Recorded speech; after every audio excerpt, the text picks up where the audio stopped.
இன்றைக்கு நம்ம ஜெபிக்க போற முக்கியமான காரியம், இன்றைக்கு ஜெபத்தை குறித்தே தேவனுடைய வார்த்தையை உங்களுக்கு நேராக கொண்டு வந்திருக்கிறேன். இந்த வாரம் முழுவதும் தொடர்ந்து ஆண்டவரோடு கூட ஜெபிக்கிற காரியங்கள்ல இன்னும் கொஞ்சம் ஜெப வாழ்க்கையில் அவரை கிட்டி சேர்வதற்கான நிறைய காரியங்களை நம்ம கற்றுக்கொள்ள போகிறோம்.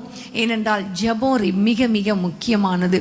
இன்றைக்கு நம்ம கற்றுக்கொள்ள போகிற முக்கியமான காரியம் என்னன்னா, இன்னைக்கு ஒருவேளை ஒரு பைபிள் ஸ்டடி மாதிரியும் நீங்க நினைக்கலாம், அல்லது தேவனுடைய வார்த்தைகளை கற்றுக்கொண்டு நம்ம ஒரு யுத்தத்தில் கர்த்தர் நம்மை ஜெபமாகிய யுத்தத்தில் நம்மை பழக்குவிக்கிறதா இருக்கலாம். என்ன ஆனாலும் நீங்கள் கற்றுக்கொள்ள போறீங்க, அதை அப்பியாசப்படுத்த போறீங்க, விடுதலையை பெற்றுக்கொள்ள போறீங்க. ஆமேன், ஹல்லேலூயா.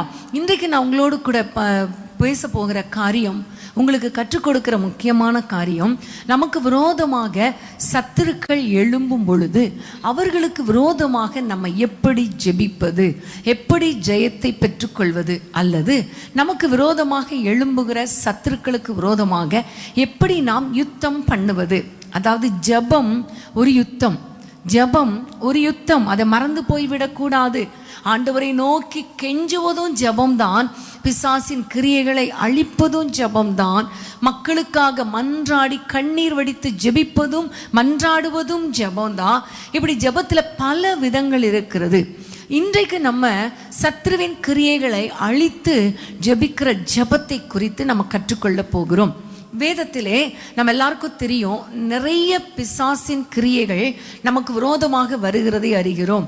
தனக்கு கொஞ்ச காலம் உண்டென்று அறிந்து பிசாசு எவனை விழுங்கலாமோ, எந்த குடும்பத்தை கெடுக்கலாமோ என்று வகை தேடி சுற்றி தெரிந்து கொண்டிருக்கிறான்.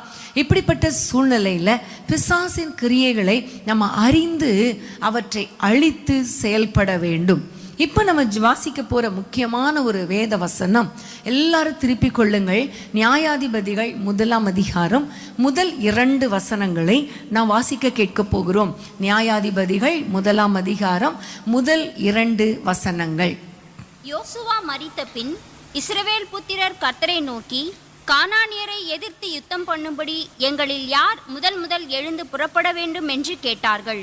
அதற்கு கர்த்தர், யூதா எழுந்து புறப்பட கடவன், இதோ அந்த தேசத்தை அவன் கையிலே ஒப்பு கொடுத்தேன் என்றார். ஆமென், ஹல்லேலூயா. இந்த வசனத்திலே பார்க்கிறோம், இஸ்ரவேல் ஜனங்கள் யோசுவா மரித்த பின்பு கானானியரை எதிர்த்து யார் முதலில் யுத்தம் பண்ண வேண்டும் என்று கேட்டபொழுது யூதா முதலில் எழும்ப வேண்டும் என்று ஆண்டவர் சொல்லுகிறதை பார்க்கிறோம். இதை வாசிக்கும் போது ஒரு கேள்வி உங்களுக்கு வரணும். என்ன கேள்வினா, கானான் தேசத்தை சுதந்திரிப்பதற்கு முன்பாக ஆண்டவர் மோசேக்கு சொன்னார், உனக்கு உங்களுடைய இஸ்ரவேல் ஜனங்களுக்கு எகிப்தின் அடிமைத்தனத்தில் இருக்கிற மக்களை விடுவித்து பாலும் தேனும் ஓடுகிற தேசமாகிய அந்த கானான் தேசத்தை சுதந்திரமாக கொடுப்பேன் என்று சொல்லி ஆண்டவர் மோசேக்கு கட்டளையிட்டார். மோசே ஜனங்களை நடத்தி கொண்டு வந்தார். அவர் வழியிலே மரித்து போன பின்பு யோசுவாவுக்கு கர்த்தர் அந்த கிருபை கொடுத்தார். யோசுவா புத்தகத்திலே பார்க்கும் பொழுது ஆண்டவர் சொல்லுகிறார், நீ எழுந்து ஜனங்களை அழைத்து கொண்டு நாங்கள் உனக்கு கொடுத்த அந்த கானான் தேசத்தை சுதந்திரித்துக்கொள் என்று சொல்லும் பொழுது இந்த யோசுவாவும் இஸ்ரவேல் ஜனங்களும் இணைந்து யுத்தம் பண்ணி அந்த கானானை பிடித்தார்கள். அந்த கானான் தேசத்தில் எல்லாருக்கும் சுதந்திரம் கிடைத்தது. அவர்கள் எல்லாரும் சந்தோஷமாய் வாழ்ந்தார்கள். ஒரு இளைப்பாறுதலை கர்த்தர் கட்டளையிட்டார் இல்லையா? அப்போ கானானியருக்கு விரோதமாக யுத்தம் பண்ணி அந்த இடத்தெல்லாம் பிடித்து கொண்டார்களே. இப்பொழுது யோசுவா மரித்த பின்பு ஏன் இந்த கேள்வி கேட்கிறார்கள் அப்படிங்கிற கேள்வி உங்க உள்ளத்துக்குள்ள வந்துச்சா இல்லையான்னு தெரியல. ஆனா எனக்குள்ளே அந்த எண்ணம் வந்தது. ஆண்டவரே, யோசுவா தான் யுத்தம் பண்ணி நெடுநாள் யுத்தம் பண்ணி 31 ராஜாக்களையும் அவன் முறியடித்து அவ்வளவு அழகாய் வெற்றி சிறந்து அந்த கானான் தேசத்தை சுதந்திரித்து கொண்டானே. இப்ப என்ன ஆண்டவரே, கானானியரை எதிர்த்து புறப்பட வேண்டும் என்று கேட்ட பொழுது வேதத்திலே நம்ம பார்க்கிறோம். யோசுவா 22ஆம் அதிகாரம், நீங்கள் திருப்பிக் கொள்ளுங்கள். யோசுவா 22ஆம் அதிகாரம் 13ஆம் வசனத்தை வாசிப்போமா? 22:13.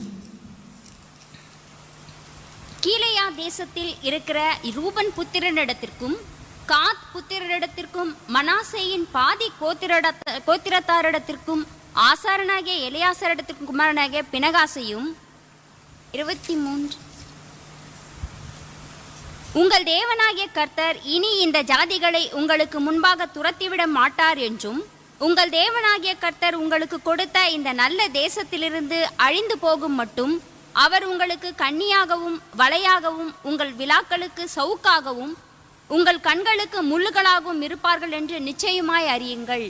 இந்த இடத்துல நம்ம பார்க்கிறோம், கொஞ்சம் மக்கள் அங்க துரத்தி விட முடியாத அளவுக்கு ஒரு சில மக்களை அந்த இடத்திலே அழிந்து போகாதபடிக்கு அங்கு இருந்தார்கள். நிறைய பேரை கானான் தேசத்தில் இருந்து மக்களை அவர்களை துரத்த முடியாத ஒரு சூழ்நிலையை நம்ம பார்க்கிறோம். நிறைய பேரை துரத்தி விட்டாலும் சில மக்களை துரத்த முடியவில்லை. அந்த இடத்திலே அவர்கள் நிறைய கானானியர் கொஞ்சம் கொஞ்சம் இடத்துல அவர்கள் இருந்தார்கள் என்று நம்ம பார்க்கிறோம். அவர்கள் இந்த இஸ்ரவேல் மக்களுக்கு கண்ணியாக, அவர்கள் வலையாக, அவர்கள் கண்களுக்கு முட்களாக, விழாக்களுக்கு சவுக்காக இருந்தார்கள். ஏனென்றால் நீங்கள் நிறைய பேரை பாவம் செய்ததுனால நிறைய பேரை துரத்தி விட முடியவில்லை. கர்த்தர் நிறைய பேரை துரத்தி விட மாட்டார். ஆகவே அவர்கள் ஆங்காங்கே அங்கு இருக்கிறார்கள். இவர்கள் உங்களுக்கு கண்ணிகளாய் இருப்பார்கள் என்று ஒரு எச்சரிப்பின் செய்தியை யோசுவா சொல்லுகிறார். அப்ப சொன்னதுனால தான் சொல்லிட்டு அவர் மரித்து போனார். அதன் பிறகு இஸ்ரவேல் ஜனங்கள் ஆண்டவரை பார்த்து கேட்குறாங்க, ஆண்டவரே நீங்களும் துரத்தி விடாவிட்டால் இவர்கள் எங்களுக்கு கண்ணிகளாக இருப்பார்களே, இந்த அந்நிய ஜனங்கள், இந்த கானானிய ஜனங்கள், இவர்கள் எங்களுக்கு மலைகளாக இருப்பார்களே, எங்கள் விழாக்களுக்கு சவுக்காக இருப்பார்களே, எங்களுடைய கண்களுக்கு முட்களாய் இருந்து எங்களை ரொம்ப கஷ்டப்படுத்துவாங்களே, ஆகவே இவர்களை நாங்கள் துரத்தியாக வேண்டும் ஆண்டவரே, இதை துரத்தி தான் ஆக வேண்டும். ஆகவே இவர்களை துரத்துவதற்கு யார் முதலாவது எழும்ப வேண்டும் என்று இஸ்ரவேல் ஜனங்கள் கேட்டதை நம்ம பார்க்கிறோம். அப்போ கானானியரை யார் எதிர்க்க வேண்டும் என்று கேட்பதிலிருந்து இன்னைக்கு நம்ம புரிந்து கொள்ள வேண்டிய சத்தியம் என்னன்னா, இந்த கானானியர்கள் யார், இந்த கானானியர்கள் யார் என்பதை நாம் அறிந்து கொள்ள வேண்டும். அன்பான தேவனுடைய பிள்ளைகளே, வேதத்திலே பார்க்கிறோம், பழைய ஏற்பாட்டு காலத்தில் எப்பொழுதுமே, நான் ஏற்கனவே உங்களுக்கு சொல்லியிருக்கிறேன், எப்பொழுதுமே பழைய ஏற்பாட்டு காலத்திலே மனிதர்கள் யுத்தம் பண்ணுவார்கள்.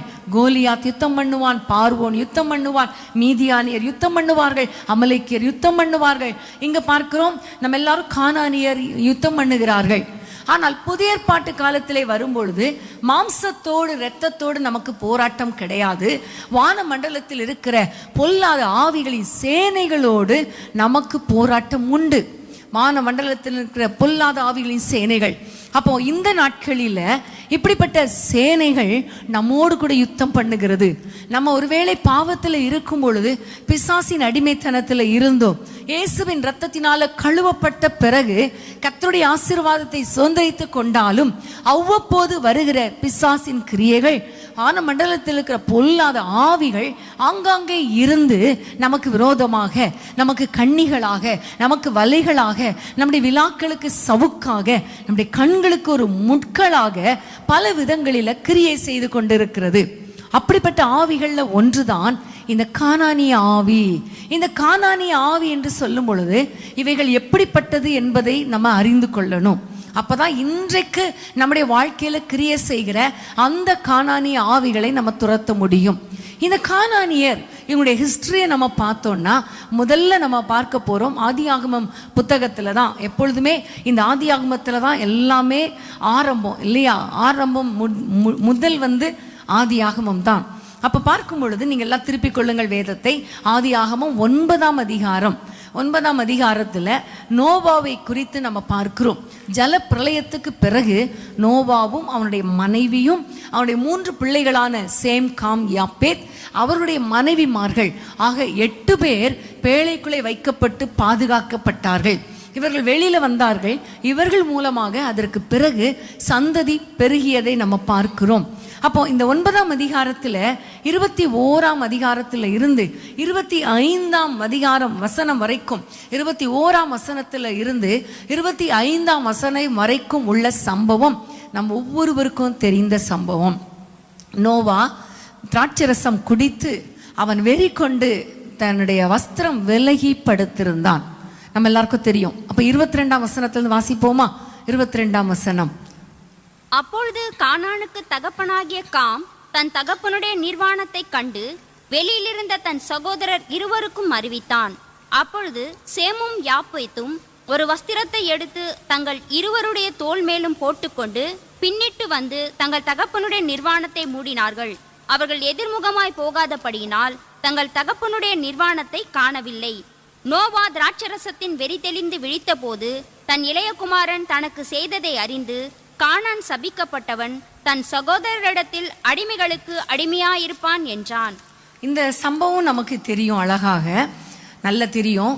இப்போ பார்க்கிறோம், தகப்பனார் தன்னுடைய வஸ்திரம் விலகி படுத்திருக்கும் பொழுது அவருடைய அந்த நிர்வாணத்தை பார்த்து இந்த காம் ஓடி போய் வெளியே போய் தன்னுடைய சகோதரர்களுக்கு சொல்லுகிறான், தன் அப்பாவை பாருங்க இப்படி படுத்திருக்கிறாங்க என்று சொல்லி. உண்மையிலே ஒரு நல்ல மகனாக இருந்திருந்தால் அவன் செய்திருக்க வேண்டிய காரியம் அழகா ஒரு பெட்ஷீட் எடுத்து தகப்பனாரை மூடி வைத்திருக்க வேண்டும். ஆனால் அவன் போய் வெளியே சொல்லிவிட்டான்.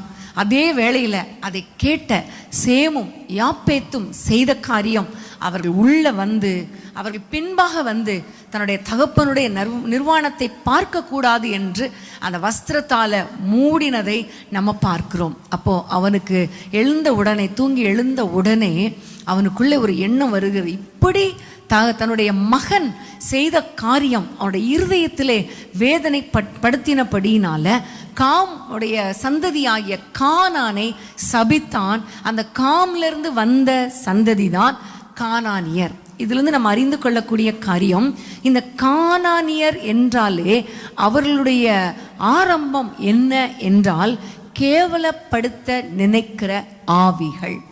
அன்பான தேவனுடைய பிள்ளைகளே, இன்னைக்கு நம்முடைய வாழ்க்கையில பாருங்க, ஏதோ ஒரு சின்ன தப்பு பண்ணியிருந்தா கூட அதை பார்க்கிற சிலர் அதை பெருசுபடுத்தி அதை பெரியதாக்கி வெளியில போய் தூற்றுகிறதை நம்ம பார்க்கிறோம் இல்லையா? ஹல்லேலூயா. அன்பான தேவனுடைய பிள்ளைகளே, இன்றைக்கு சின்ன ஒரு காரியம் தான் பண்ணியிருப்பாங்க, ஆனா அதை பெருசா பேசுகிற கூட்டம் ஏராளமா இருக்கிறது. அன்பான தேவனுடைய பிள்ளைகளே, இதுதான் கானானிய ஆவி. இன்னைக்கு உங்கள் குடும்பத்தை யாராவது கேவலமா பேசுறாங்களா? உங்களுடைய பிள்ளைகள் ஒருவேளை தவறான பாதையில போறாங்களேன்னு வேதனை, எவ்வளோ கஷ்டம். ஆனா அந்த வேதனைக்கு மேல எரிகிற தீயில எண்ணெய் ஊற்றுறது மாதிரி அவங்க பிள்ளை பத்தி தெரியுமா, அவங்க அப்படி தெரியுமா, இப்படி தெரியுமா என்று பேசுகிற கூட்டம் அதிகமா இருக்கிறது. இதுதான் கானானிய ஆவி. அன்பான தேவனுடைய பிள்ளைகளே, ஒருவேளை உங்கள் குடும்பங்களுக்கு விரோதமாக இப்படிப்பட்ட ஆவிகள் செயல்பட்டு கொண்டிருக்குமே என்றால் நீங்க பயப்படாதீங்க. இன்றைக்கு இந்த கானானி ஆவிகளுக்கு விரோதமாக நம்ம யுத்தம் பண்ணி ஆண்டவர் நமக்கு ஒரு ஜெயத்தை கட்டளையிட போகிறார். ஹல்லேலூயா, ஹல்லேலூயா. அன்பான தேவனுடைய பிள்ளைகளே, அதே வேளையில சேமும் யாப்பேத்தும் செய்த காரியம் அதை அப்படியே மறைத்து வைத்தார்கள். எங்க அம்மா அடிக்கடி சொல்லுவாங்க, யாராவது வீட்டில் ஏதாவது ஒரு தவறு நடந்தா அதை உன் வாயால் சொல்லக்கூடாதுமா. உதாரணமா, ஒரு பையனை லவ் பண்றா அப்படின்னா அதை நீ வெளியில சொல்லவே கூடாது. அமைதியா அதை மறைத்து நம்ம ஜெபம் பண்ணணும். ஜெபந்தான் ஆண்டவருக்கு தான் தெரியப்படுத்தணுமே தவிர வெளியே சொல்லக்கூடாதுன்னு எனக்கு அடிக்கடி சொல்லி கொடுப்பாங்க. நானும் அதுக்கப்புறம் பைபிளில் வாசிக்கும் பொழுது ஒரு வசனம் எனக்கு ரொம்ப ஆச்சரியமா இருந்தது.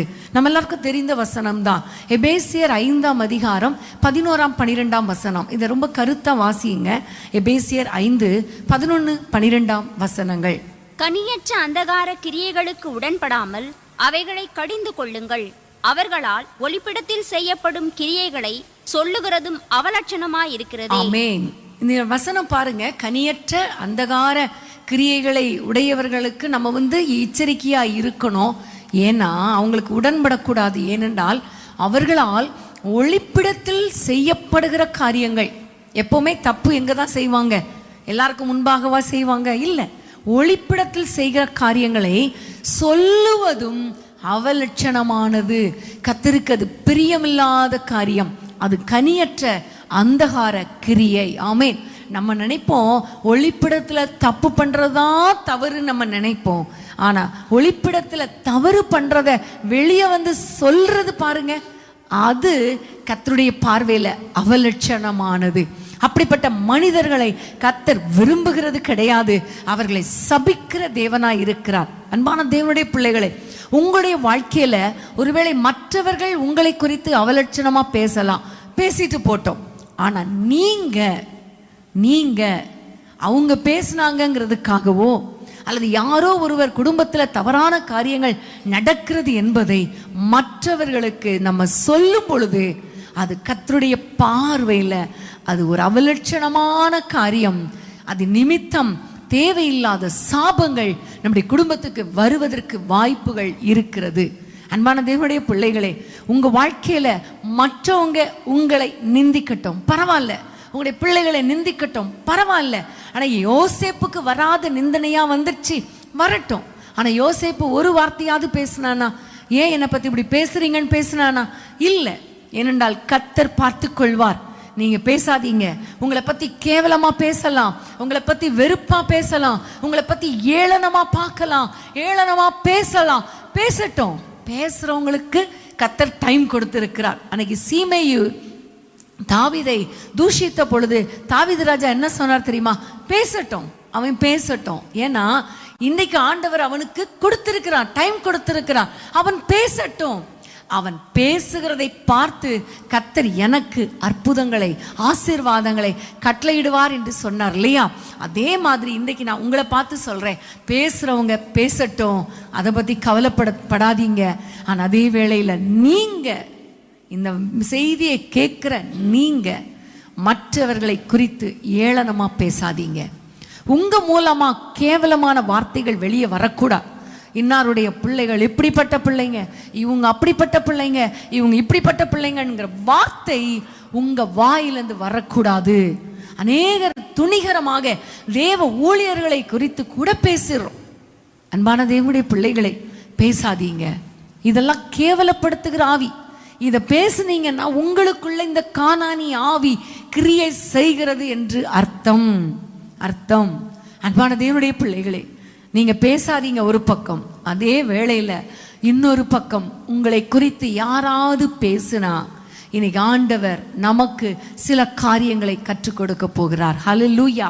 அப்ப கானானிய ஆவி என்றால், கானானியர் என்றாலே அது கேவலப்படுத்துகிற ஒரு ஸ்பிரிட். ஆமேன். நம்மளை கேவலப்படுத்தி மனமடிவாக்கி நிந்தையாக்கி நம்முடைய எதிர்காலத்தையே கேள்விக்குறியாக்குகிற ஆவிதான் இந்த கானானிய ஆவி. இன்னொரு பக்கம் நம்ம பார்க்க போகிறோம். இந்த கானானை குறித்து இந்த நோவா சொல்லுகிறார், கானான் சபிக்கப்பட்டவன். தகப்பன் தன்னுடைய வாயிலிருந்து வந்த ஒரு வார்த்தை தான் காமனுடைய சந்ததியை சபித்தார். காம் செய்த பாவத்தினால அவனுடைய சந்ததியையே நோவா சபித்து விட்டதை பார்க்கிறோம். அப்ப கானானியர் என்றால் சபிக்கப்பட்ட சந்ததி என்று அர்த்தம். சாபம். கானான் என்றால் சாபம். அதாவது நோவா தன்னுடைய மகனாகிய காம் செய்த தப்பு இல்லையா? அப்ப காமையும் காமுடைய சந்ததியாகிய கானானையும் சபித்ததினால அந்த சாபம் சந்ததியாய் வந்தது. அன்பான தேவனுடைய பிள்ளைகளே, பெற்றோருக்கு சொல்லுகிறேன், நீங்கள் மனம் பதறி கூட உங்களுடைய பிள்ளைகளை சபிக்காதீங்க. ஏன்னா சபிச்சா சம்டைம்ஸ் அந்த சாபம் உங்களுடைய பிள்ளைகளை மாத்திரம் தொடராது, பிள்ளைகளை தொடர்ந்து விடும். பாவமே செய்யாத பிள்ளைகள் சாபத்தினால பாதிக்கப்படுகிறதை பார்க்கிறோம். எத்தனையோ குடும்பங்கள்ல தலைமுறையாய் வருகிற சாபங்கள். ஒருவேளை நீங்கள் பெற்றோராய் இருந்தால் உங்களை பார்த்து அன்பா சொல்றேன், நீங்க பேசுறதும் கூடாது, சபிக்கவும் கூடாது. அதே வேளையில நீங்க பாவமும் செய்யக்கூடாது.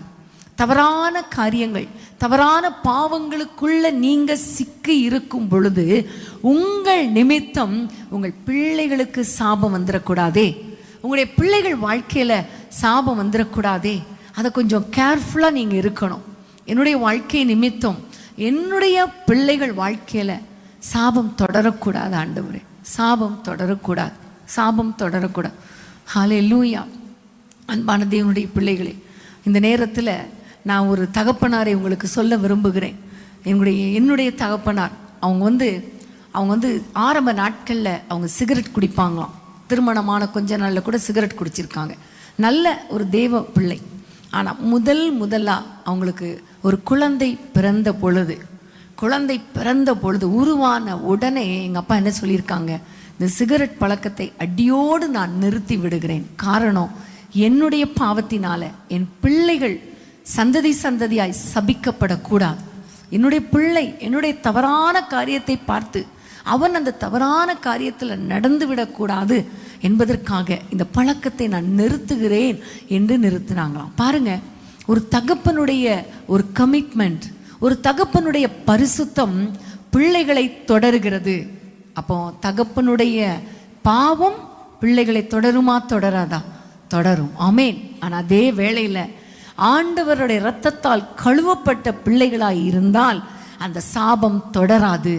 ஆனால் அந்த ஆண்டவருடைய இரத்தத்தை குறித்து, அவருடைய பாவ மன்னிப்பை குறித்த அந்த ஒரிஜினலாக அந்த மீட்பை குறித்த எண்ணம் இல்லாதவர்கள் அந்த பாவத்தினால கஷ்டப்பட்டு விடுவார்களே, சந்ததி சபிக்கப்பட்டு விடுமே. ஆகவே அன்பான பெற்றோரே, உங்களுடைய வாழ்க்கையில் இந்த கானானி ஆவி கிரியை செய்யக்கூடாது. இந்த சாபம் உங்களுடைய பிள்ளைகளை தொடராதபடிக்கு நீங்க பாவம் செய்கிறவர்களாக இருக்கக்கூடாது. ஒரு பாவம் செஞ்சிட்டா உடனே ஆண்டவரை பார்த்து சொல்லுங்க, அப்பா என்னை மன்னியும் ஆண்டவரே, என்னை மன்னியும் ஆண்டவரே, என்னை மன்னியும் ஆண்டவரே என்று ஆண்டவருடைய சமூகத்தில் நீங்க ஒப்பு கொடுக்கும் பொழுது கர்த்தர் உங்களை உயர்த்துவார். ஹல்லேலூயா, ஹல்லேலூயா. அன்பான தேவனுடைய பிள்ளைகளை, பெற்றோரின் பாவம் பிள்ளைகளுக்கு சாபத்தை கொண்டு வருகிறது. அதுதான் இந்த கானானிய ஆவி. ஆமேன், ஹல்லேலூயா. இன்னொரு வசனத்தை நம்ம வாசிக்க போகிறோம். உபாகமம் 7ஆம் அதிகாரம் 1 வசனம். இந்த கானானிய ஆவிகள் எப்படிப்பட்டது என்பதை உங்களுக்கு நான் தெளிவாக சொல்லிக் கொண்டிருக்கிறேன். உபாகமம் 7 வசனம். நீ சுதந்தரிக்க போகிற தேசத்தில் உன் தேவனாகிய கர்த்தர் உன்னை பிரவேசிக்க பண்ணி உன்னை பார்க்கிலும் ஜனம் பெருத்த ஜாதியாகிய ஏத்தியர், கிர்காசியர், எமோரியர், கானானியர், பெரிசியர், ஏவியர், எபூசியர் என்னும் 7 பலத்த ஜாதிகளை உனக்கு முன்பாக துரத்தி. போதும். இங்க பார்க்கிறோம், நீ சுதந்திரிக்க போகிற தேசத்தில், நீ சுதந்திரிக்க போகிற தேசத்துல அந்த கானானியர் ஒரு பெரிய லிஸ்ட் இருக்கு இல்லையா? அந்த லிஸ்ட்ல கானானி ஆவிகளும் இருக்கிறதை நம்ம பார்க்கிறோம். அன்பான தேவனுடைய பிள்ளைகளை, யாத்திராகமும் 3ஆம் அதிகாரம் 8ஆம் வசனத்துல ஆண்டவர் மோசேக்கு சொல்லுகிறார், பாலும் தேனும் ஓடுகிற அந்த கானானியர் இருக்கிற அந்த இடமாகிய அந்த பாலும் தேனும் ஓடுகிற தேசத்தை எகிப்திலிருந்து விடுதலையாக்கி இஸ்ரவேல் ஜனங்களுக்கு கொடுப்பேன் என்று வாக்கு பண்ணுகிறார். எகிப்தின் அடிமைத்தனத்தில் இருக்கிற மக்களுக்கு ஆண்டவர் சொல்லுகிற வார்த்தை, உன்னை எகிப்திலிருந்து விடுதலையாக்கி பாலும் தேனும் ஓடுகிற அந்த ஏத்தியர், எமோரியர், கானானியர் இருக்கிற அந்த தேசத்தை, அந்த கானான் தேசத்தை உங்களுக்கு நான் சொந்தமாக கொடுப்பேன், சுதந்திரமாக கொடுப்பேன் என்று வாக்கு பண்ணுகிறார். உபாகமம் 7ஆம் அதிகாரத்தில் சொல்லுகிறார், அந்த ஜனங்களை துரத்தி அந்த தேசத்தில் உன்னை சுதந்திரிக்க பண்ணுவேன் என்று ஆண்டவர் சொல்லுகிறார். அன்பான தேவனுடைய பிள்ளைகளே, மோசே மூலமாக யாத்திராகமம் 3ஆம் அதிகாரத்தில் வாக்கு பண்ணப்பட்ட அந்த தேசத்தை சுதந்திரித்து வைத்திருக்கிற ஜனங்கள் தான் கானானியர். அதாவது நமக்கு வாக்கு பண்ணப்பட்ட ஆசீர்வாதங்களை ஏற்கனவே வைத்திருக்கிற, அதுல பிடித்து வைத்திருக்கிற அந்த ஆவிகள் தான் கானானி ஆவிகள். இப்ப ஆண்டவர் சொல்லுகிறார், யாத்திராகமத்துல சொல்லுகிறார், இந்த ஜனங்களை துரத்தி உனக்கு அந்த தேசத்தை தருவேன், ஜனங்களுக்கு தருவேன்னு சொல்லுகிறார். அப்ப இந்த கானானி ஆவி, அந்த கானான் தேசம் கானானியருக்கு உரியது அப்படின்னு நம்ம நினைக்கலாம். ஆனா உண்மையிலே பாத்தீங்கன்னா அது கானானியருக்கு உரியதல்ல. ஏற்கனவே ஆதியாகமம் 12ஆம் அதிகாரம் 2ஆம் வசனத்துல, இது ஒரு ஹிஸ்டரி மாதிரி நான் உங்களுக்கு சொல்றேன். 12ஆம் அதிகாரம் 2ஆம் வசனத்துல 2ஆம் வசனத்துல ஆண்டவர் சொல்லுகிறார், ஆபிரகாமை பார்த்து, நீ எழுந்து நீ நான் காண்பிக்கும் தேசத்துக்கு போ, நான் உன்னை ஆசீர்வதிப்பேன். அன்றைக்கே ஆண்டவர் சொல்லிட்டாரு, இந்த பாலும் தேனும் ஓடுகிற கானான் தேசம் உனக்குரியது, உனக்கும் உன் சந்ததிக்கும் உரியது என்று ஆண்டவர் ஆபிரகாமுக்கு வாக்கு பண்ணினார். 12ஆம் அதிகாரத்துல உடனே ஆபிரகாம் புறப்பட்டு கீழ்ப்படிந்து தன்னுடைய மனைவியோடு வேலைக்காரியோட புறப்பட்டு போகிறார். அவரோடு கூட லோத்து புறப்பட்டு வருகிறார். ஒரு பாதி தூரம் வரும் பொழுது 2 பேருக்கும் பிரச்சனை வருகிறது. லோத்து பிரிந்து போய் விடுகிறான். அதன் பிறகு ஆண்டவரை நோக்கி ஏறெடுத்து பார்த்த பொழுது ஆண்டவர் ஆபிரகாமை அழகாய் நடத்தி அந்த கானான் தேசத்துக்கு நேராக நடத்தி, அந்த எப்ரோன் பட்டணத்துக்கு நேராக நடத்தி, அந்த இடத்துல குடியிருக்க ஆண்டவர் கிருபை பாராட்டினார். ஆபிரகாமுக்கு சொந்த பூமியாக கொடுத்தார். அதன் பிறகு அவனுடைய புத்திரனாகிய ஈசாக்கு அவரும் அவருடைய பிள்ளைகளும் அந்த இடத்துல இருந்தார்கள். அதன் பிறகு ஈசாக்கின் புத்திரனாகிய யாக்கோபு அந்த வாக்குத்தத்தம் பண்ணப்பட்ட தேசத்திலே பரவி அவர்கள் நன்றாக வளர்ந்து வந்தார்கள். அந்த தேசம் அவர்களுக்கு சொந்தமான தேசம். கானான் தேசம் ஆபிரகாமுக்கும் அவருடைய சந்ததிக்கும் உரிய தேசம். ஆனால் பஞ்சத்தின் நிமித்தம் அவர்கள் அந்த எகிப்து தேசத்துக்கு அவள் புறப்பட்டு போனார்கள். யாக்கோபின் சந்ததி, அந்த யாக்கோபின் சந்ததி பஞ்சத்தின் நிமித்தம் எகிப்துக்கு புறப்பட்டு போன பொழுது இந்த கானான் தேசத்தை இந்த கானானியர், ஏத்தியர், எமோரியர் இப்படிப்பட்ட ஜாதிகள் எல்லாம் பிடித்து கொண்டார்கள். அவர்கள் பிடித்து கொண்டார்கள் என்பதற்காக அந்த கானான் தேசம் கானானியருடையதாய் மாறிவிடுமா? மாற முடியாது. ஆமென். ஏனென்றால் அது ஆபிரகாமுக்கு வாக்கு பண்ணப்பட்டது, அது ஈசாக்குக்கு வாக்கு பண்ணப்பட்டது, அது யாக்கோபுக்கு வாக்குத்தத்தம் பண்ணப்பட்டது. அதை தொடர்ந்து யாக்கோபின் சந்ததி ஆகிய இஸ்ரவேல் புத்திரருக்கு வாக்குத்தத்தம் பண்ணப்பட்டதுதான் இந்த கானான் தேசம். அன்பான தேவனுடைய பிள்ளைகளே, நம்முடைய வாழ்க்கையில கர்த்தர் நமக்கு நிறைய வாக்குத்தத்தத்தை கொடுத்திருக்கிறார், நிறைய ஆசீர்வாதத்தை நமக்கு வாக்கு பண்ணி இருக்கிறார். ஆனால் நாம் அதை சுதந்திரிக்க முடியாதபடிக்கு இந்த கானானிய ஆவிகள் அதை பிடித்து வைத்து கொண்டு இருக்கிறது, அதை சுதந்திரித்து வைத்திருக்கிறது. ஆனால் ஆண்டவர் சொல்லுகிறார், இந்த தேசத்தை நீ சுதந்திரித்து கொள்ளணும்னா நீ யுத்தம் பண்ண வேண்டும். ஆமென், ஹல்லேலூயா. நீ யுத்தம் பண்ண வேண்டும். வசனத்தை வாசிக்கலாம். உபாகமம் 1ஆம் அதிகாரம் 8ஆம் வசனத்தை வாசிப்போமா? உபாகமம் 1:8. இதோ இந்த தேசத்தை உங்களுக்கு முன்பாக வைத்தேன்.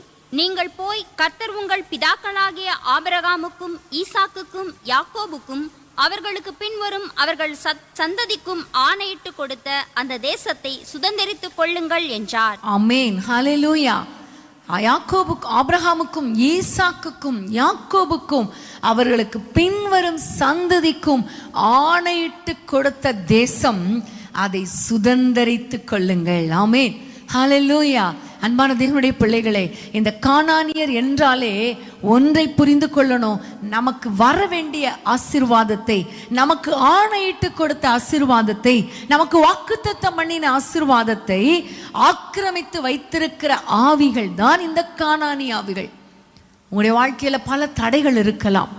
ஆசீர்வாதத்தை சுதந்திரித்துக் கொள்ள தடைகள் இருக்கலாம். ஆசீர்வாதத்தை சுதந்திரித்துக் கொள்ள முடியாதபடிக்கு பல விதங்களில பல போராட்டங்கள், பல மனிதர்களால, சத்ருவால பல போராட்டங்களை நீங்கள் அனுபவித்து கொண்டிருக்கலாம். ஒன்றை புரிந்து கொள்ளுங்கள், இது கானானிய ஆவி நமக்கு விரோதமாக தடை பண்ணி கொண்டிருக்கிறது. நம்முடைய ஆசீர்வாதத்தை இந்த கானானிய ஆவி சுதந்திரித்து வைத்திருக்கிறது, பிடித்து வைத்திருக்கிறது. பாருங்க, கிட்டத்தட்ட 430 வருடங்கள் இந்த கானானியர் அந்த வாக்குத்தத்தம் பண்ணப்பட்ட தேசத்தை அவர்கள் சுதந்திரித்து வைத்திருந்தார்கள். 430 வருடங்களுக்கு பிறகு இஸ்ரவேல் ஜனங்கள் எகிப்திலிருந்து புறப்பட்டார்கள். அதுக்கு பிறகு 40 வருடங்களுக்கு பிறகு அவர்கள் அந்த கானான் தேசத்தை சுதந்திரித்தார்கள். கிட்டத்தட்ட 470 ஆண்டுகளுக்கு பிற்பாடு அவர்கள் அந்த தேசத்தை சுதந்திரித்தார்கள். ஆமென், ஹல்லேலூயா. அன்பான தேவனுடைய பிள்ளைகளே, உங்க வாழ்க்கையில ஒன்றை புரிந்து கொள்ளுங்க. உங்களுக்குன்னு வைத்த ஆசீர்வாதத்தை இந்த கானானி ஆவிகள் பிடித்து வைத்திருக்கலாம். ஆனா ஒன்றை புரிந்து கொள்ளுங்கள், உங்களுக்கென்று வைத்த ஆசீர்வாதங்களை நீங்கள் சுதந்திரிக்க முடியும். எப்பொழுது? உங்களுக்கென்று கர்த்தர் குறித்த நேரத்தில், உங்களுக்கென்று கர்த்தர் வைத்த நேரத்தில் கண்டிப்பாக சுதந்திரித்துக் கொள்ள முடியும். ஆமென், ஹல்லேலூயா. ஆனா கொஞ்சம் யுத்தம் பண்ண வேண்டியது இருக்கும், யுத்தம் பண்ணி சுதந்திரிக்க வேண்டியது இருக்கும். ஆமென், ஹல்லேலூயா. அன்பான தேவனுடைய பிள்ளைகளே, இந்த கானானி ஆவியை குறித்து இன்னும் ஒரே ஒரு காரியத்தை நான் சொல்லி, நான் இந்த கானானி ஆவியை எப்படி ஜெயிப்பது என்பதை நம்ம கற்றுக்கொண்டு நம்ம ஜெபிக்க போகிறோம். வேதத்தை திறந்து கொள்ளுங்கள். நியாயாதிபதிகள் 4ஆம் அதிகாரம் 2ஆம் 3ஆம் வசனங்களை நாம் வாசிக்க கேட்போம். நியாயாதிபதிகள் 4ஆம் அதிகாரம் 2ஆம் 3ஆம் வசனம். ஆகையால் கர்த்தர் அவர்களை ஆத்சோரில் ஆளுகிற யாபீன் என்னும் கானானுடைய ராஜாவின் கையிலே விற்று போட்டார். அவனுடைய சேனாதிபதிக்கு சிசேரா என்று பெயர். அவன் புறஜாதிகளுடைய பட்டணமாகிய அரோசேத்திலே குடியிருந்தான். அவனுக்கு 900 இருப்பு ரதங்கள் இருந்தது. அவன் இஸ்ரவேல் புத்திரரை 20 வருஷம் கொடுமையாய் ஒடுக்கினான். அவன் இஸ்ரவேல் புத்திரரை 20 வருஷம் கொடுமையாய் ஒடுக்கினான். இந்த கானான் என்றால் என்ன என்பதை நான் உங்களுக்கு சொல்லிக் கொடுத்து கொண்டே இருக்கும் பொழுதே நீங்கள் கொஞ்சம் உங்கள் வாழ்க்கையோடு திரும்பி பாருங்கள். வாழ்க்கையோடு பாருங்க. உங்களுடைய வாழ்க்கையில் இப்படி கேவலப்படுத்த நினைக்கிற ஆவிகள் இருக்கிறதா? உங்களுடைய குடும்பத்தை கேவலப்படுத்தும்படி சில மனிதர்கள் எழும்பி இருக்கிறாங்களா? கொஞ்சம் யோசித்து பாருங்க. அப்படிப்பட்ட சூழ்நிலையில தான் நான் இருக்கிறேன் சிஸ்டர் அப்படின்னா கண்டிப்பாக இன்றைக்கு ஒரு விடுதலை உண்டு. அது மாத்திரமல்ல, எப்போ பார்த்தாலும் ஒரு சாபம். சந்ததி சந்ததியாய் குழந்தைகள் இல்லை, சந்ததி சந்ததியாய் திருமணம் லேட் ஆகிறது, சந்ததி சந்ததியாய் பொருளாதாரத்தில் பிரச்சனை, சந்ததி சந்ததியாய் பலவிதமான வியாதிகள். அப்பாவுக்கு ஹார்ட் ப்ராப்ளம்னா பிள்ளைக்கு ஹார்ட் ப்ராப்ளம், அப்பாவுக்கு சுகர் இருந்தால் பிள்ளைக்கு சுகர். இதெல்லாம் நம்ம யோசிக்கணும். இந்த சந்ததி சந்ததியாய் வருகிற சாபங்கள் உங்களை தொடர்ந்து கொண்டு இருக்கிறதா? புரிந்து கொள்ளுங்க. கானானி ஆவி நம்முடைய குடும்பங்களுக்கு விரோதமாக கிரியை செய்கிறது. இன்னும் பார்த்தீங்கன்னா ஆசீர்வாதம் இருக்குது, கண்ணுக்கு முன்னாடி தான் இருக்குது, ஆனால் அது சுதந்திரிக்க முடியலையே. கணவன் மனைவி இருக்கிறாங்க, ஆனால் எப்போ பார்த்தாலும் சண்டை, சந்தோஷத்தை அனுபவிக்க முடியலையே. பிள்ளைகள் இருக்காங்க, ஆனால் பிள்ளைகளின் ஆசீர்வாதத்தை அனுபவிக்க முடியலையே. சாப்பாடு இருக்கு, சாப்பிட முடியலையே. சுதந்திர பாகம் இருக்குது, ஆனால் அந்த சுதந்திர பாகத்தை இன்னொரு மனிதர்கள் திருடி வைத்திருக்கிறாங்களே, அல்லது கோர்ட்லையும் கேஸ்லையும் இருக்குதே. இதெல்லாம் கொஞ்சம் யோசித்து பார்த்துட்டே வாங்க. இதெல்லாம் என்ன தெரியுமா? கானானி ஆவிகள், உங்களுக்கு விரோதமாக போராடுகிற ஆவிகள். இன்னும் இந்த வசனத்தில் பார்க்கிறோம், கொடுமையாய் ஒடுக்குகிற ஆவிதான் இந்த கானானி ஆவி. சிசரா என்பவன் கானானியன். இந்த கானானியன் இஸ்ரவேல் ஜனங்களை கொடுமையாய் ஒடுக்குகிறான். கொடுமையாய். கொஞ்சம் யோசித்து பாருங்களேன், எவ்வளோ ஒடுக்குதல். இன்னைக்கு இந்த வியாதி வந்ததுனால எவ்வளோ ஒடுக்கம்ல. இந்த கொரோனா வந்ததுனால நம்மளை கொடுமையாய் ஒடுக்கு. வீட்டில் இருக்க முடியல, வேலை போயிடுச்சு, நிறைய பேருக்கு சம்பளத்தில் குறைஞ்சி போச்சு, நிறைய பேருக்கு வியாதி வந்து அந்த பணத்தினால பணம் எல்லாம் இழந்தாச்சு. சரி, பணம் தான் கட்டணும், ஆளாவது வந்துச்சா? இல்லை. எவ்வளோ கொடுமை. இன்னைக்கு எவ்வளோ பிரச்சனை, எவ்வளோ தரித்திரம், வீட்டு வாடகை கொடுக்க முடியல, எவ்வளோ பிரச்சனை, பிள்ளைகளால் எவ்வளோ பிரச்சனை, போராட்டங்கள், நெருக்கங்கள், ஒடுக்கங்கள். ராத்திரி தூங்க முடியுதா? இல்லையே. எவ்வளோ போராட்டம். கொஞ்சம் அப்படியே திங்க் பண்ணி பாருங்க. உங்களுடைய சரீரத்தில் வியாதி உங்களை ஒடுக்குகிறதா? உங்களை வேதனைப்படுத்துகிறதா? நிம்மதியா வாழ முடியலையா? பக்கத்து வீட்டாரால ஒரே பிரச்சனையா? சபையில பிரச்சனையா? கைகளின் பிரயாசம் பிரச்சனையா? எங்க பார்த்தாலும் வேதனை. ஒரு பக்கம் மனுஷங்க கஷ்டப்படுத்துறாங்க, ஒரு பக்கம் வீட்டார் கஷ்டப்படுத்துறாங்க, ஒரு பக்கம் பிள்ளைகளால ஒடுக்கும், ஒரு பக்கம் மாமனார் மாமியாரால ஒடுக்கும், ஒரு பக்கம் பணம் இல்லாம ஒடுக்கும், வேலை ஸ்தலத்துல ஒடுக்கும். இதெல்லாம் கானானி ஆவிகள். இன்றைக்கு ஆண்டவர் ஒரு விடுதலை கொடுக்க போகிறார். இந்த பாலும் தேனும் ஓடுகிற ஆசீர்வாதத்தை சுதந்திரித்துக் கொள்ள போகிறோம். இந்த கொடுமையாய் ஒடுக்குகிற ஆவிகளுக்கு ஒரு முற்றுப்புள்ளி வைக்க போகிறார். கேவலப்படுத்த நினைக்கிற ஆவிகளை கர்த்தர் அழித்து போட போகிறார். உங்களுடைய வாழ்க்கையில தலைமுறையாய் வருகிற அந்த சந்ததியாய் வருகிற சாபங்கள் முறிக்கப்பட போகிறது. ஹல்லேலூயா, ஹல்லேலூயா, ஹல்லேலூயா. அன்பான தேவனுடைய பிள்ளைகளே, இந்த சூழ்நிலையில தான் யோசுவா யுத்தம் பண்ணி உள்ள வந்தாலும் ஆங்காங்கே சிலரை யுத்தம் பண்ணி வெளியே தள்ள முடியல. சில கானானி ஆவிகளை வெளியே அனுப்ப முடியல. சில கானானி ஆவிகள் அங்கங்கே இருந்துட்டாங்க. மலை பகுதியில் இருக்கிற கானானி ஆவிகளை துரத்துனா பள்ளத்தாக்கில் இருக்கிறவங்க இருக்கிறாங்க. பள்ளத்தாக்கில் இருக்கிற கானானி ஆவிகளை துரத்துனா மலைப்பகுதியில் இருக்கிற ராட்சதர்கள் இருக்கிறாங்க, சமவெளிகளில் இருக்கிறாங்க, காடுகளில் கொஞ்சம் பேர் இருக்கிறாங்க, இப்படி ஆங்காங்கே கொஞ்சம் பேர் இருக்கிறாங்க. அப்பதான் இந்த இஸ்ரவேல் ஜனங்கள் ஆண்டவரை நோக்கி கேட்குறாங்க. யோசுவா இருந்த வரைக்கும் யுத்தம் பண்ணாரு, இப்போ நாங்கள் என்ன செய்யறது? யோசுவா மரித்து போயிட்டாரே, இப்போ இந்த கானானியர் எங்களை ஒடுக்குகிறாங்களே, எங்களுடைய விழாக்களுக்கு விழாவில் சவுக்கு வச்சு குத்துனா எப்படி இருக்கும்? அவ்வளோ ஒரு பெரிய ஒடுக்கம். கண்களில் முள்ள வச்சு குத்துனா எப்படி இருக்கும்? அவ்வளோ வேதனை, அவ்வளோ வேதனை. எங்களுக்கு கண்ணி, மறைவாய் வைக்கப்பட்ட கண்ணி. எந்த நேரத்தில் என்ன நடக்கும்னு தெரியாது. இப்போ கூட மறைவாய் வைக்கப்பட்டிருக்கல இந்த கொரோனா. யார்கிட்ட கொரோனா இருக்குமோ தெரியலையே, எதை தொட்டா கொரோனா வந்துருமே தெரியலையே, இருமல் வந்தா கொரோனாவா இருக்குமா? எவ்வளோ வேதனை, எவ்வளோ கண்ணி, எவ்வளோ வலைகள், நமக்கு விரோதமாக, நம்முடைய பிள்ளைகளுக்கு விரோதமாக விரிக்கப்பட்ட வலைகள்.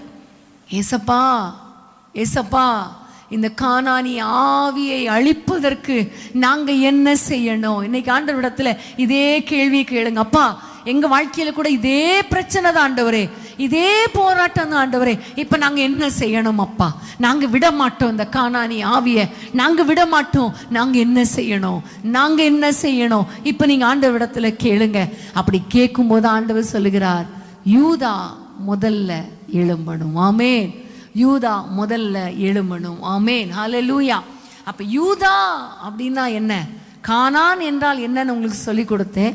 உங்களை எல்லாருக்குமே தெரியும், யூதா என்றாலே துதி. ஆமென், துதி. இதை குறித்து ஆதியாகமம் 29ஆம் அதிகாரம் 35ஆம் வசனத்தை நம்ம வாசிக்க கேட்கலாமா? ஆதியாகமம் 29:35ஆம் வசனம். மறுபடியும் அவள் கர்ப்பவதியாகி ஒரு குமாரனை பெற்று, இப்பொழுது கர்த்தரை துதிப்பேன் என்று சொல்லி அவனுக்கு யூதா என்று பெயரிட்டாள். ஆமென். இப்பொழுது கர்த்தரை துதிப்பேன். யூதா என்றால் என்ன? இப்பொழுது கர்த்தரை துதிப்பேன். ஆமென்.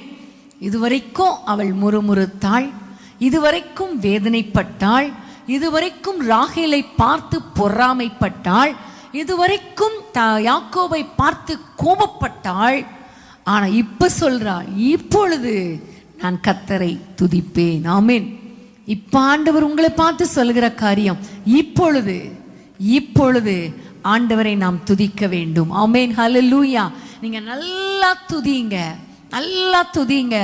நெருக்கம் வருதா, உங்களை கேவலமா பேசுறாங்களா, நீங்க ஆண்டவரை துதிங்க. யோபுவை பாருங்களேன், யோபுக்கு வந்த சோதனை அது ஒரு கானானி ஆவி மாதிரி தான். அவ்வளோ வெளியே போயிட்டாங்க, எல்லாத்தையும் இழந்துட்டான். சரீரத்தில் ஆரோக்கியம் இல்லை, கொடுமை, விழாவுல சவுக்கு. அது மாத்திரமா, ஆறுதல் சொல்ல வர்றேன்னு சொன்ன ஃப்ரெண்ட்ஸ் கேவலமா பேசுறாங்க. மனைவி கூட சொல்றா, இன்னும் உத்தமத்தில் நிற்பீரா? தூஷித்து ஜீவனை விடும், தூஷித்துட்டு வாழும் அப்படின்னா கூட பரவாயில்ல, ஜீவனை விடும், நீ செத்தா கூட பரவாயில்லையா? ஒரு மனைவியுடைய வார்த்தை. இன்னைக்கு நீங்க இப்படிப்பட்ட வார்த்தைகளை கேட்டுக்கொண்டு இருக்கிறீங்களா? ஆனா யோபு செய்தது என்ன தெரியுமா? கர்த்தர் கொடுத்தார், கர்த்தர் எடுத்தார். கர்த்தருடைய பரிசுத்த நாமத்துக்கு ஸ்தோத்திரம், ஸ்தோத்திரம், ஸ்தோத்திரம். ஹல்லேலூயா. அவர் துதித்ததுனால தான் கடைசி அதிகாரம் முடியுது. யோபு ரெண்டத்தனையான ஆசீர்வாதத்தை பெற்று, பிள்ளைகளை பெற்று, இழந்த எல்லாவற்றையும் திரும்ப பெற்று நீடித்த நாட்களாய் வாழ்ந்தான். ஆமென். இன்றைக்கு இருக்கிற சூழ்நிலையை பார்க்காதீங்க, இன்றைக்கு துதிக்க ஆரம்பிங்க. இன்றைக்கு இருக்கிற சூழ்நிலையில முறுமுறுக்காதீங்க, கோபப்படாதீங்க, மற்றவங்களா நல்லா இருக்கிறாங்களேன்னு பொறாமப்படாதீங்க. கர்த்தரை துதிக்க ஆரம்பிங்க. ஹல்லேலூயா. இன்னைக்கு துதிக்க ஆரம்பிங்க. யூதா எழும்பணும், உங்களுக்குள்ள இருக்கிற யூதா எழும்பணும். உங்களுக்குள்ள இருக்கிற யூதா எழும்ப எழும்ப எழும்ப, துதி எழும்ப எழும்ப எழும்ப, கர்த்தர் மகிமையான காரியங்களை செய்வார். இந்த கேவலப்படுத்துற ஆவில அடங்கிறோம், இந்த வேதனைப்படுத்துகிற ஆவில அடங்கிறோம்.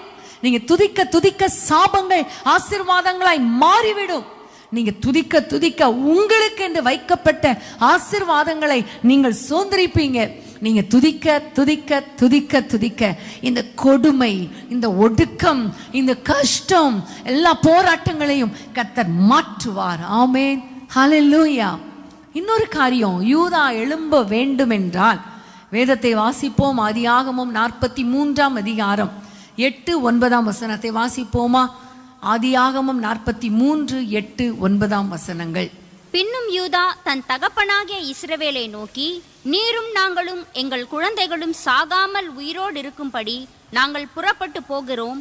பிள்ளையாண்டானை என்னோடே அனுப்பும், அவனுக்காக நான் உத்தரவாதம் பண்ணுவேன். அவனை என்னிடத்திலே கேளும்.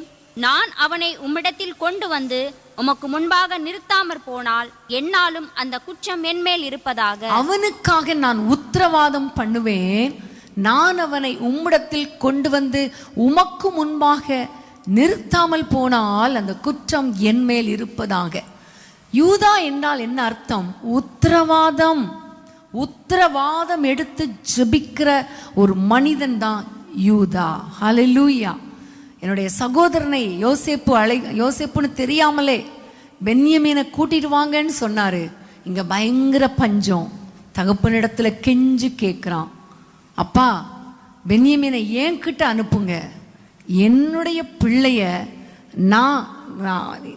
அவனை உங்களிடத்துல திரும்ப கொண்டு வருவதற்கு நான் உத்தரவாதம் எடுக்கிறேன். இன்னைக்கு அன்பானது என்னுடைய பிள்ளைகளை, உத்தரவாதம் எடுக்கிற ஜெபிக்கிற ஒரு ஆவி. சகோதரர்களுக்காக உத்தரவாதம் எடுத்து ஜெபிக்கணும். இன்னைக்கு தேசத்துக்காக உத்தரவாதம் எடுத்து ஜெபிக்கணும். உங்க வாழ்க்கையில பிரச்சனைகள் இருக்கலாம், கொடூரமான காரியங்கள் இருக்கலாம். ஆனா ஒன்றை புரிந்து கொள்ளுங்க, நீங்க ஜெபித்தால், நீங்க உத்தரவாதம் எடுத்து ஜெபித்தால் உங்க வாழ்க்கையில ஒரு சுகத்தை கர்த்தர் கொடுப்பார். உங்க வாழ்க்கையில கிரியை செய்கிற கானானி ஆவிகளை கர்த்தர் அழித்து போடுவார். எல்லா கொடுமையும் மாறும். இன்னைக்கு நீங்க தீர்மானம் பண்ணுங்கப்பா, என் பிரச்சனையே எனக்கு பெருசா இருக்கு. உதாரணமா பாருங்க, எந்த வியாதினால நீங்க ரொம்ப கஷ்டப்படுறீங்களோ, அல்லது உங்களுடைய வீட்டில் கொடுமையான ஒரு காரியம் நடக்குது, வேதனை நடக்குது, பெற்றோர் பிள்ளைகளுக்கிடையே சமாதானம் இல்லை, குடிகார கணவனால கஷ்டம்னா நீங்க என்ன செய்யணும்னா, இதே பாதையில நிறைய பேர் போவாங்க இல்லையா? நிறைய சகோதரிகள், நிறைய சகோதரர்கள், நிறைய பிள்ளைகள், நிறைய பெற்றோர். அவங்களுக்காக உத்தரவாதம் எடுத்து ஜெபம் பண்ணுங்க. அப்பா அவங்களுக்கு விடுதலை கொடுங்க, அவங்களுக்கு விடுதலை கொடுங்க. என்னை மாதிரி எவ்வளோ பேர் கண்ணீர் வெடிப்பாங்க. ராத்திரி கண்ணீர் வெடிக்கிறீங்களா? ஒரு வார்த்தை சொல்லுங்க, அப்பா இதே மாதிரி என்னைய மாதிரி எவ்வளோ பேர் கண்ணீர் வெடிப்பாங்க, அவங்களுக்காக நான் உத்தரவாதம் எடுத்து ஜெபிக்கிற ஆண்டவரே, மன்றாடி ஜெபிக்கிற ஆண்டவரே. மோசேயை பாருங்க, ஆண்டவரே நீங்க இந்த இஸ்ரவேல் ஜனங்களை மன்னியும் ஆண்டவரே. அவங்க வணங்கா கழுத்துள்ள ஜனங்கள் தான், ஆனா மன்னிங்க. அவங்கள மன்னிக்க மாட்டேன்னா என் பேரையும் ஜீவ புஸ்தகத்துல இருந்து கிறுக்கி போடும். எவ்வளோ பெரிய உத்தரவாதம், எவ்வளோ பெரிய உத்தரவாதம். இன்னைக்கு நம்ம ஹல்லேலூயா. அன்பான தேவனுடைய பிள்ளைகளை, நிறைய நேரங்கள்ல நம்ம துதிச்சாச்சு, யூதா எழும்பியாச்சு, துதிச்சாச்சு, உத்தரவாதம் எடுத்து ஜெபமும் பண்ணியாச்சு. ஆனாலும் ஆனாலும் இன்னும் பிரச்சனை தீரலையே. தீர்ந்துருச்சா? இல்லையே, தீரலையே. வசனத்தை வாசிங்க. நியாயாதிபதிகள் அதே முதல் அதிகாரம். யூதா எழும்பட்டோன்னு சொல்றாரு, யுத்தம் பண்ண ஆரம்பிச்சாச்சு. 1ஆம் அதிகாரம் 19ஆம் வசனத்தை வாசிப்போமா? 19ஆம் வசனம். கர்த்தர் யூதாவோடே கூட இருந்ததினால் மலை தேசத்தாரை துரத்தி விட்டார்கள். பள்ளத்தாக்கின் குடிகளுக்கு இருப்புரதங்கள் இருந்தபடியினால் அவர்களை துரத்தக்கூடாமற் போயிற்று. கர்த்தர் யூதா எழும்பின பொழுது யூதாவோடு இருந்ததுனால மலை தேசத்துல இருக்கிற அத்தனை கானானியரையும் துரத்தியாச்சு. ஆனா பள்ளத்தாக்குல இருக்கிற குடிகளுக்கு என்ன இருந்துச்சா? இருப்பு ரதங்கள். இருப்பு ரதங்கள் உங்களுக்கு தெரியும், டேங்க்னு சொல்லுவாங்க இல்லையா? அது மாதிரி ரதங்கள், இரும்பு ரதங்கள், இப்போ ஸ்ட்ராங்கான ஆயுதங்கள் அவங்களிடத்துல இருந்ததுனால எவ்வளோ துதிச்சாலும், எவ்வளோ உத்தரவாதம் பண்ணி ஜெபம் பண்ணாலும் யூதா எழும்புனால என்ன செய்ய முடியல? கானானியரை துரத்தி விட முடியல. இன்னைக்கு நம்முடைய வாழ்க்கையில் அப்படிதான். ஜெபிச்சு பார்த்தாச்சு, பைபிள் வாசித்து பார்த்தாச்சு, துதிச்சாச்சு, ஊழியக்காரங்கிட்டலாம் சொல்லி பார்த்தாச்சு, என்னை நானே பரிசுத்தம் பண்ணி பார்த்தாச்சு, இன்னும் அற்புதம் நடக்கலையே. சொல்றோம்ல, இன்னும் கஷ்டமா இருக்கே, இன்னும் வேதனையா இருக்கே, இன்னும் என் குடும்பத்தில் அற்புதங்களை பார்க்க முடியலையே. இன்னும் என்னுடைய ஆசீர்வாதங்களை சொந்தரிக்க முடியலையே, இன்னும் கண்ணீர், இன்னும் வேதனை, இன்னும் கஷ்டம், இன்னும் பாடுகள், இன்னும் கேவலம், இன்னும் சிறுமை, இன்னும் நிந்தை, சொல்லிட்டே போகலாம், சத்தமே போயிடும். அப்படி அவ்வளோ கஷ்டம், அவ்வளோ கஷ்டம் இல்லையா? இங்க சொல்லப்பட்டிருக்கிறது, இந்த கானானியரை துரத்த முடியாததற்கு ஒரு ரீசன் இருப்பு ரதங்கள் இருந்ததினால. கிளீனா சொல்லப்பட்டாச்சு, இருப்பு ரதங்கள் இருந்ததினால துரத்த முடியல. இப்போ நீங்க திருப்பி கொள்ளணும் பைபிளை, ரொம்ப ஜாக்கிரதையா, ரொம்ப கேர்ஃபுல்லா ஆவியானவர் நம்ம கற்றுக் கொடுக்கிற பாடத்தை புரிந்து கொள்ளணும். நியாயாதிபதிகள் 4ஆம் அதிகாரம், திரும்ப 2ஆம் வசனத்தை வாசிக்கலாமா? 2ஆம் வசனம். ஆகையால் கர்த்தர் அவர்களை, நியாயாதிபதிகள் 4ஆம் அதிகாரம் 2ஆம் வசனம். ஆகையால் கர்த்தர் அவர்களை ஆத்சோரில் ஆளுகிற யாபீன் என்னும் கானானருடைய ராஜாவின் கையிலே விற்று போட்டார். அவனுடைய சேனாதிபதிக்கு சிசேரா என்று பெயர். அவன் புறஜாதிகளுடைய பட்டணமாகிய அரோசேத்திலே குடியிருந்தான். அடுத்த வசனம். அவனுக்கு 900 இருப்பு ரதங்கள் இருந்தது. அவன் இஸ்ரவேல் புத்திரரை 20 வருஷம் கொடுமையாய் ஒடுக்கினான். போதும் போதும். அவனுக்கு கையில என்ன இருந்துச்சா? 3ஆம் வசனத்துல பார்த்தோம், 900 இருப்பு ரதங்கள். எவ்வளவு இருந்துச்சு? 900 இருப்பு ரதங்கள். நியாயாதிபதிகள் 1 அதிகாரத்துல பார்த்தோம், இருப்பு ரதங்கள் இருந்ததுனால அவர்கள் என்ன செய்ய முடியல? துரத்தி விட முடியல. இங்க பார்க்கிறோம், இந்த சிசரா கிட்ட எவ்வளவு இருப்பு ரதங்கள் இருந்துச்சா? 900 இருப்பு ரதங்கள். அதை கொண்டுட்டு வந்து யுத்தம் பண்ண வருகிறான். ஆனா இங்க பாருங்களேன், இங்க பார்க்கும் பொழுது அப்படியே அந்த ஹிஸ்டரியில ஒரு பெரிய சேஞ்ச் நம்ம பார்க்கிறோம். இங்க தெபோராள் எழும்புகிறாள். தெபோராள் ஒரு தீர்க்கதரிசி, தேவனுடைய அபிஷேகத்தை பெற்றவள், ஆவியை பெற்ற ஒரு நியாயாதிபதி. இந்த தீர்க்கதரிசி சொல்லுகிறாள், கர்த்தர் பாராக்கை பார்த்து, கர்த்தர் உன்னுடைய கையில இந்த சிசராவை ஒப்பு கொடுப்பார். பாராக் சொல்றான், ஐயோ அது எப்படி முடியும், அதெல்லாம் முடியாது அப்படின்னு சொல்றான். அப்பதான் ஆண்டவர் சொல்லுகிறார், ஒரு பெண்ணுடைய கையில இந்த சிசராவை ஒப்பு கொடுப்பேன்னு சொல்லுகிறாரு. கடைசியில தெபோராவும் பாராக்கும் இஸ்ரவேல் புத்திரரும் யுத்தம் பண்றாங்க. யுத்தம் பண்ணி போகும் பொழுது வேதத்திலே பார்க்கிறோம், இவர்கள் யுத்தம் பண்ண எழும்பின பொழுது இவர்களுக்குள்ளே இருந்த அபிஷேகத்தினால அந்த தீர்க்க தரிசன வரத்தோடு கூட யுத்தம் பண்ணின பொழுது அந்த ரதத்தை விட்டு சிசரா கீழே இறங்கினான். காரணம், கர்த்தர் அவனை கலங்கடித்தார். கர்த்தர் அவனை கலங்கடித்ததுனால அந்த ரதத்தை விட்டு இறங்கி ஓடுகிறான். நமக்கு சம்பவம் தெரியும். நேரா அந்த யாகேலுடைய வீட்டுக்கு போகிறான். தண்ணி கேட்டா, பாலை கொடுத்தாள், படுக்க வச்சா, மூடி வச்சா. கடைசியில கூடார ஆணியை எடுத்து, சுத்தியலை எடுத்து நெற்றியில அடிச்சு அது தரையோடு தரையா உருவி போகும்படி இந்த சிசராவை அழித்து போட்டாள். இந்த கானானியருடைய ஆவிகள், கானானியர்கள் அன்றைக்கே அழிக்கப்பட்டு போனார்கள். ஆமென், ஹல்லேலூயா. யூதாவால துரத்த முடியல. ஆனா இந்த யாகேல், இந்த தெபோராள், இந்த பாராக் துரத்துவதற்கு காரணம் என்ன? இவர்கள் யுத்தம் பண்ணினார்கள். ஆமென். அந்த யுத்தம் எப்படிப்பட்ட யுத்தம்? எங்களுடைய போராயுதங்கள் மாம்சத்துக்கு ஏதுவானவைகள் கிடையாது. 2 கொரிந்தியர்ல நம்ம பார்க்கிறோம் இல்லையா, 10ஆம் அதிகாரத்துல, எங்கள் போராயுதம் மாம்சத்துக்கு ஏதுவானவைகளாய் இராமல் அரண்களை நிர்மூலமாக்குவதற்கு, இந்த இருப்பு ரதங்களை நிர்மூலமாக்குவதற்கு தேவ பலன் உள்ளவைகளாய் இருக்கிறது. அன்றைக்கு யாகேல் கையில ஒரு கூடார ஆணி இருந்தது, சுத்தியல் இருந்தது. ஆனா இன்றைக்கு நம்முடைய கையில கர்த்தர் சர்வாயுத வர்க்கத்தை கொடுத்திருக்கிறார், தேவ பலனை கொடுத்திருக்கிறார், அபிஷேகத்தை கொடுத்திருக்கிறார், ஆவில நிரம்பி ஜெபிக்கிற அந்த ஜெப வாழ்க்கை கொடுத்திருக்கிறாரே. நாங்க எவ்வளவு துதிச்சாலும் போகல, எவ்வளவு ஜெபம் பண்ணி மன்றாடி ஜெபம் பண்ணாலும் போகல. இனி நாங்கள் எப்படி இதை துரத்துவது என்றால், ஆண்டவர் உங்களுக்கு கற்றுக் கொடுக்கிற காரியம், ஆவியில நிரம்பி யுத்தம் பண்ணுங்கள். ஆமென்.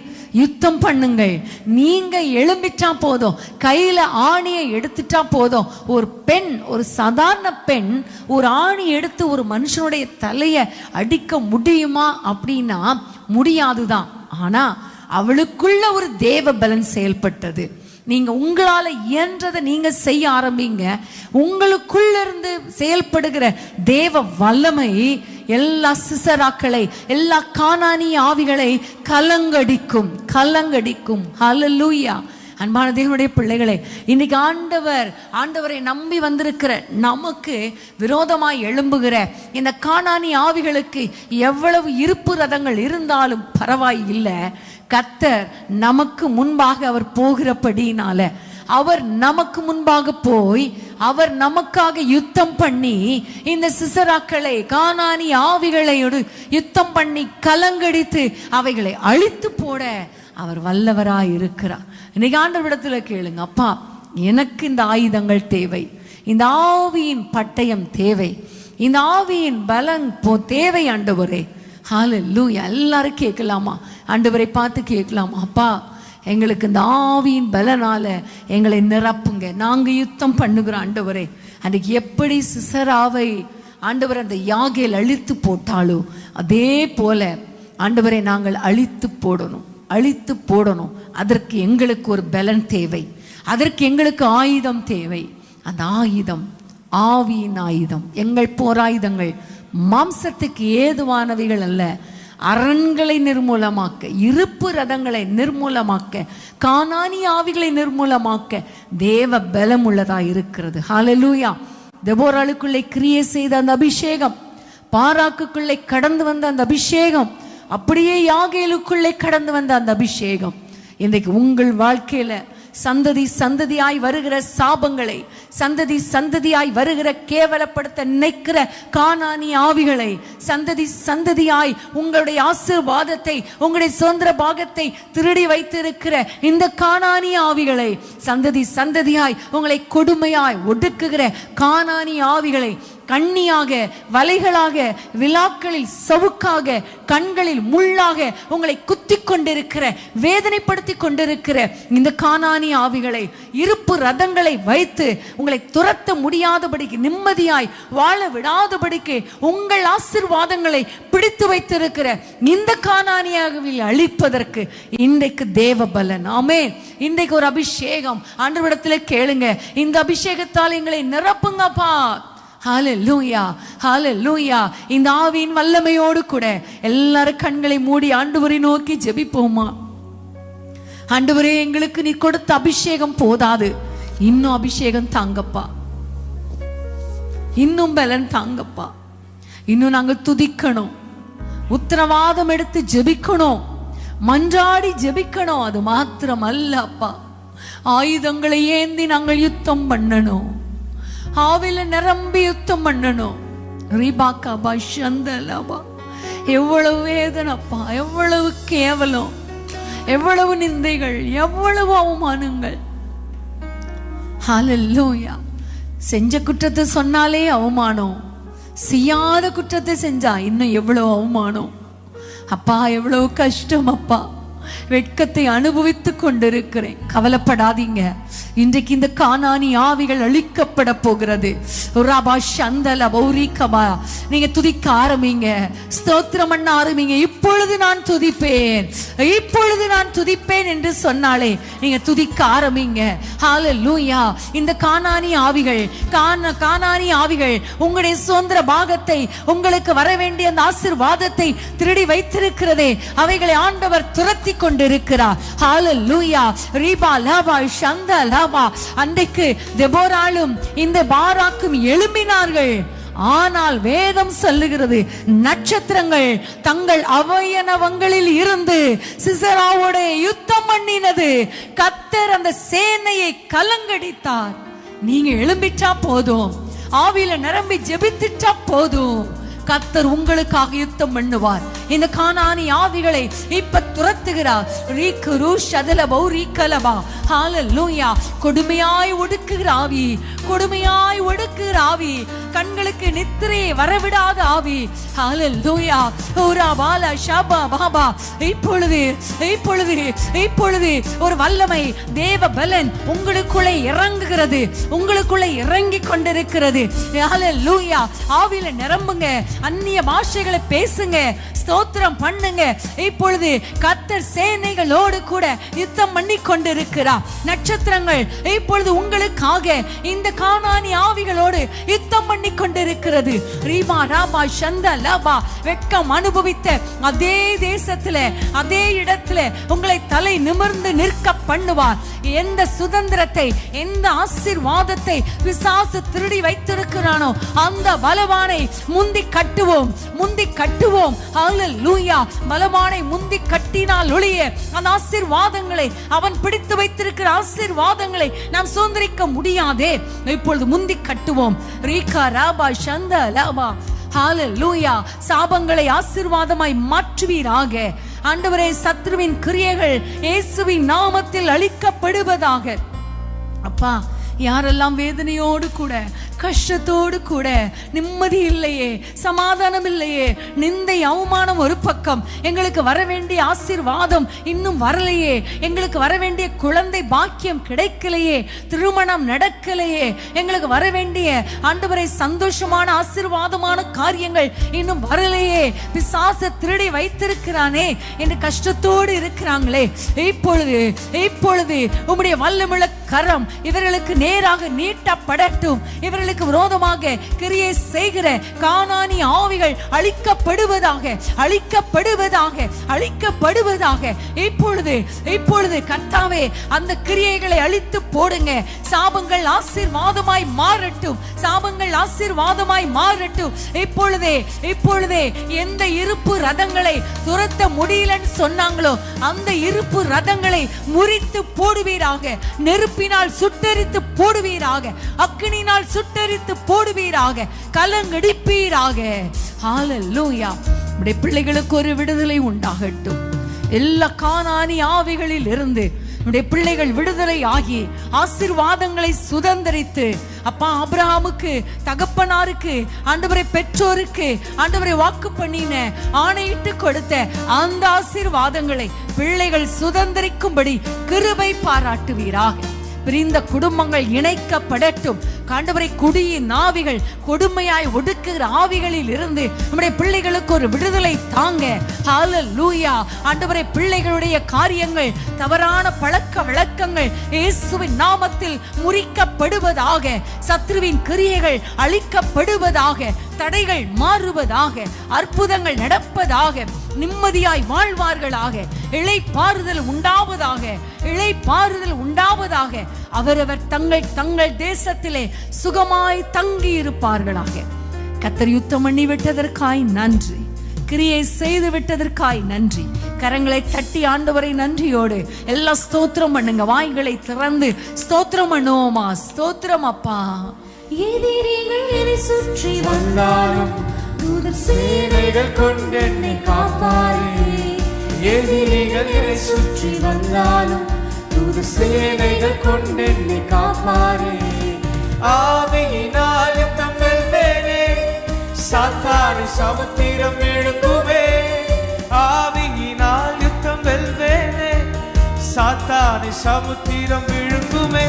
அவரே என்னை காப்பவர், அவரே என்னை காப்பவர், அவரே என்னை காப்பவர், அவரே என்னை காப்பவர்.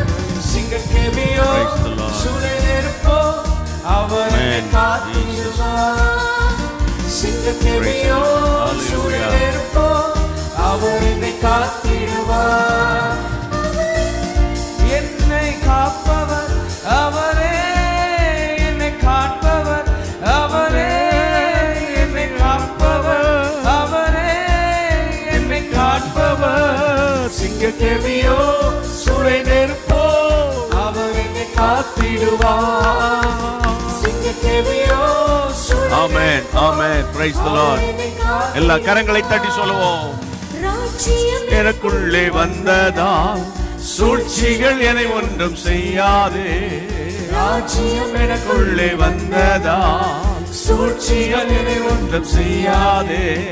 அற்புதம் எனக்காக எல்லார் கரங்களை தட்டி வாய்களை திறந்து அதிசயமாய் வழி நடத்துவார். அற்புதம் எனக்காக செய்பவர் என்னை அதிசயமாய் வழி நடத்துவார். அவரே என்னை காப்பவர், அவரே என்னை காப்பவர், அவரே என்னை காப்பவர், அவரே என்னை காப்பவர். சிங்கக்கேவியோ சுளை நெருப்போ அவர் என்னை காத்திடுவார். சிங்கக்கேவியோ ஆமென், ஆமென். அவர் என்னை காத்திடுவார். பிரியமானவர்களே, நம்முடைய தேவன் யார் என்று கேட்டால் அவர் ஜெயம் கொண்டவர், சத்துருவின் தலையை நசுக்கினவர். இன்றைக்கு நாம் கற்றுக்கொண்ட ஒரு நல்ல பாடம். ஆமென். நீங்கள் முன்னேற முடியாதபடிக்கு உங்களை விரட்டுகிற கலங்க பண்ணுகிற கானானியின் ஆவியை விரட்டுவது எப்படி, துரத்துவது எப்படி, நம்முடைய கை பலத்து கொண்டு போவது எப்படி என்பதை கர்த்தர் நமக்கு நல்ல பாடம் சொல்லி கொடுத்தார். இன்றைக்கு நிறைய பேர் ஆசீர்வதிக்கப்பட்டீங்க. ஒன்றே ஒன்று சொல்கிறேன், கர்த்தருடைய பிள்ளைகளே, கடைசி வரைக்கும், அதாவது என்னென்னா, ஒரு 7 பரீட்சை எழுதணும்னா 7 பரீட்சையும் எழுதினா தான் நீங்கள், அதாவது அந்த வகுப்புலேருந்து பாஸ் பண்ணி அடுத்த வகுப்பு போக முடியும். 6 எழுதிட்டேன் பிரதர், ஒன்று பரவாயில்ல, 6 எழுதிட்டேன் சார், 1 தான் சார் எழுதலை, அடுத்த வகுப்புக்கு என்னை அனுப்புங்கண்ணா. No no. நாங்கள் படிக்கிற காலத்துலலாம் இந்த பார்த்திங்கன்னா அந்த 6 பாடங்களை சப்ஜெக்டையும் எழுதணும். அதில் ஒரு சப்ஜெக்டில் 1 மார்க்கு விட்டு அவுட்டுன்னு வைங்களேன், ஒரு சப்ஜெக்ட் அவுட்டுன்னு வைங்களேன், நீங்கள் உங்களுக்கு தெரியும் நம்புகிறேன், திரும்ப அவ்வளவு சப்ஜெக்டையும் எழுதணும். இந்த காலம் பசங்களாம் மிரண்டுருவானுங்க, அவ்வளவு சப்ஜெக்ட் எழுதணும் கர்த்தருடைய பிள்ளைகளே. ஆனால் வர வர வர வர வர எந்த சப்ஜெக்ட் போச்சு, 5 சப்ஜெக்ட் மாத்திரம் எழுதுனா போதும். அது கூட நீ அடுத்த வருஷம் வரைக்கும் காத்திருக்க வேண்டியதில்லை, 2 மந்த்ஸில் திரும்ப நீ எழுத. எவ்வளோ ஒரு அந்த, நான் என்ன சொல்கிறேன்னு கேட்டால், கர்த்தருடைய பிள்ளைகளே, அந்த கானானின் ஆவியை, அதை கலங்கடிக்கிற கர்த்தர் உங்களோடு கூட இருக்கிறார் என்பதை இன்றைக்கு கற்றுக்கொண்டோம். அதனால் நீங்கள் அவரோடு கூட சேர்ந்து யுத்தம் பண்ணுங்க. பண பிரச்சனையாக இருக்கட்டும், குடும்ப பிரச்சனையாக இருக்கட்டும், வேலையில் பிரச்சனையாக இருக்கட்டும், சிந்தையில் போராட்டமாக இருக்கட்டும், என்ன பிரச்சனையாக இருக்கட்டும், ஆமென், அதை மேற்கொள்ளுகிற கர்த்தர் உங்களோடு கூட இருக்கிறாரு. அதனால் நாம் செய்ய வேண்டியதை நாம் செய்யணும். எப்பவுமே கர்த்தர் செய்ய வேண்டியதை கர்த்தர் செய்வார். யுத்தம் உங்களுடையதல்ல. இந்த யுத்தம் உங்களுடையதல்ல. மற்றவங்களை கம்பேர் பண்ணாதீங்க, அவங்க அப்படி இருக்காங்க இப்படி இருக்காங்கன்னு. கர்த்தருடைய பிள்ளைகளை, உங்களுடைய யுத்தத்தை பண்ணுகிற தேவன் உங்களோடு கூட இருக்கிறார். இந்த இரவில் நல்ல ஸ்தோத்திரம் பண்ணிட்டு நீங்கள் படுக்கணும். சரியா? ஆண்டவர் பெரியவர். இன்றைக்கு நல்ல ஒரு தெளிவான ஒரு பாதையின் வழியாக கர்த்தர் நம்மை நடத்தி விட்டார். கர்த்தருக்குள்ளே சந்தோஷமா இருங்க. கர்த்தருக்கு ஸ்தோத்திரம். தொடர்ந்து ஓடிக்கிட்டே இருக்கிறோம் இல்லையா?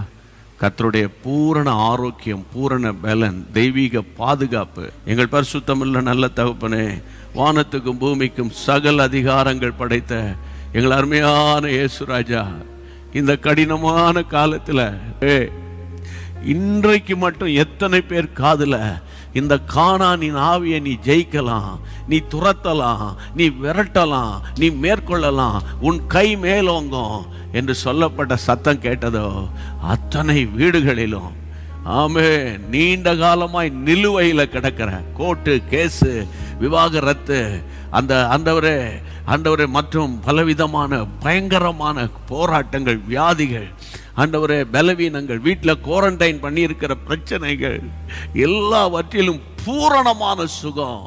கர்த்தர் ஆஸ்பத்திரியில் இருக்கிறவர்கள் விடுதலை அடைகிறதை நாங்கள் காணணும். ஆண்டவருடைய மகிமை வெளியரங்கமாகணும். கர்த்தருடைய ராஜ்யம் வரணும். கர்த்தருடைய நாமம் மகிமைப்படுவதாக.